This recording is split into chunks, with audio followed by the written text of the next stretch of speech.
قلب الحدث تقدم لكم حوارا مع الفائز بشخصية العام.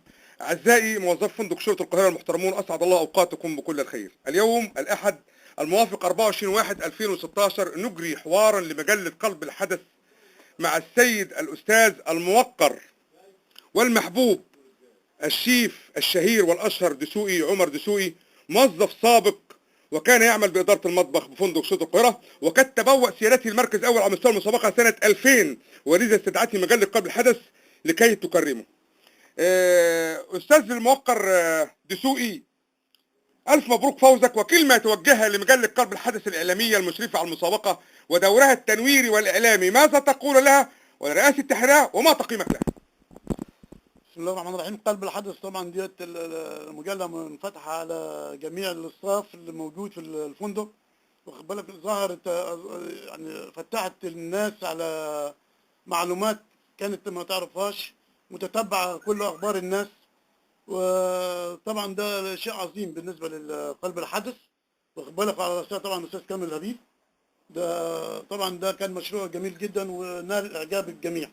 أستاذ دسوقي، كلمة توجهها لأحبابك وأصدقائك وتلاميذك أيضا من موظفي فندق شرطة القاهرة وبالأخص إدارة المطبخ.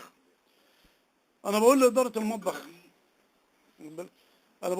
المطبخ إن يعني إحنا مش عايزين نتخلى عن مبادئنا. الكل يلتزم بمبادئ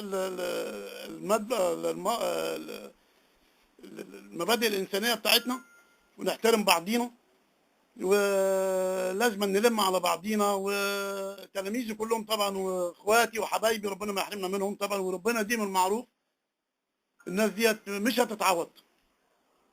أستاذ دسوقي، كلمة توجهها للجنة التحكيم الموقرة والتي أنجزت مهمتها بكل حيادية وشفافية ونزاهة، والتي كانت مكونة من السيد الأستاذ أحمد محمد ندى قسم العلاج الطبية، السيد الأستاذ إلهام عبد العزيز قسم العلاج الطبية، السيد الأستاذ علاء الدين أمين إدارة الحفلات، السيد الأستاذ علي السيح إدارة التغذية والمشروبات، السيد الأستاذ محمد فؤاد عبد النبي قسم المغسلة، السيد الأستاذ حامد مصطفى قسم كافتيريا العاملين، السيد الأستاذ ماهر ميخائيل إدارة التغذية والمشروبات، السيد الأستاذ محمد عبده قسم الأمن، السيد الأستاذ سعيد بكر سليمان قسم التجهيز والتحضير، السيد الأستاذ أشرف نعيم الفنان، السيد الأستاذ مجدي صبري قسم المطبخ، السيد الأستاذ محمد عبد المعطي قسم الحسابات، السيد الأستاذ مديح حسين محمد قسم خدمة غرف، السيد الأستاذ أشرف مرسي قسم الحسابات، الأستاذ حسن عبد الهادي إدارة التغذية والمشروبات، السيد الأستاذ هاني قرن قسم البلمن، السيد الأستاذ محمود مختار قسم التغذية والمشروبات، السيد الأستاذ بهاء السابق إدارة الحسابات الريسيفنج، السيد الأستاذ ناصر أنور عضو نقابي قسم الحسابات، السيد الأستاذة صباح أحمد علي قسم الكازينو، السيد الأستاذ زكريا الشناوي قسم الهندسة، السيد الأستاذ محمود عز قسم التنمية البشرية، السيد الأستاذ صالح محمد صالح قسم الموارد البشرية، السيد الأستاذ جمال الدين بدر الدين قسم الكتب الأمنية، السيد الأستاذ عماد حسني عضو نقابي قسم المطبخ، السيد الأستاذ كامل بدير قسم المطبخ، السيد الأستاذ شادي أحمد قسم المطبخ. كلمة توجهها لجنة التحكيم اللي هي شرفت باختيار سيادتك.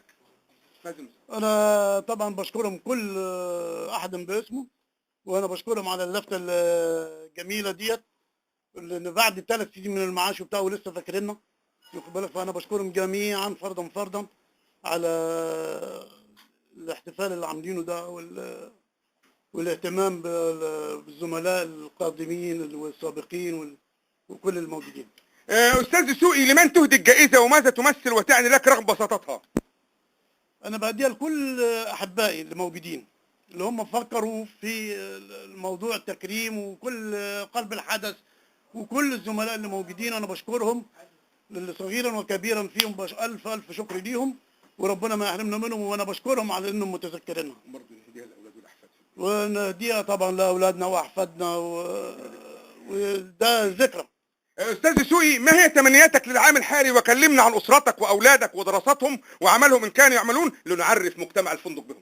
أمنياتك سيادتك الأول.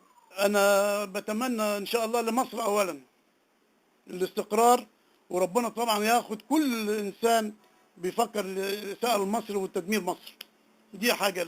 بالنسبة لأسرتي، أنا معايا أحمد كلية سياحة وفنادق، عندي شيماء كلية تجارة، أحمد متجوز متجوز، ومعاه وأحمد متزوج، ومعاه عبد الرحمن وياسين. عبد الرحمن في سنة تانية ابتدائي في سانت كاترين مع بنت أشرف. أيوه بنت أشرف. وياسين في كي جي 2. وعندك تاني مين؟ وعندي هالة كلية آداب، عندي فاتن كلية آداب، بس وعندي كانت بنت وتوفى الله ربنا يخلي بقى. استاذ دسوقي، تكريما وتخليدا لموظفي فندق شرطة القاهرة السابقين والراحلين، اذكر 2 من موظفي الفندق سواء راحلين او سابقين لنذكر مجتمع الفندق بهم ويدعو لهم بالسلامة وطول العمر او يدعو لهم بالرحمة. ذكرنا ب2 سواء سابقين او راحلين. انا بدعو بالرحمه للشيخ حسين عيد ربنا يرحمه، الله يرحمه. وبدعو بالرحمه للحاج عبد المنعم الله يرحمه، بدعو بالرحمه لنصر عويس الله يرحمه، الله يرحمه. والحاج عبد المنعم دول اساتذتنا اللي هم حطوا لنا اسس المهنه واشتغلنا بيها عليهم وتعلمنا منهم. الله يرحمه. ربنا يرحمه. ربنا يرحمه. الله يديك الساعة. شيف دسوقي، علق بالصواب او بالخطأ على الحكم والاقوال المأثورة الآتية: لا تفكر في المفقود حتى لا تفقد الموجود. صح. شيف دسوقي، اذا زاد الغرور نقص السرور. صح. شيف دسوقي، الضمير المطمئن خير وسادة للراحة. صح.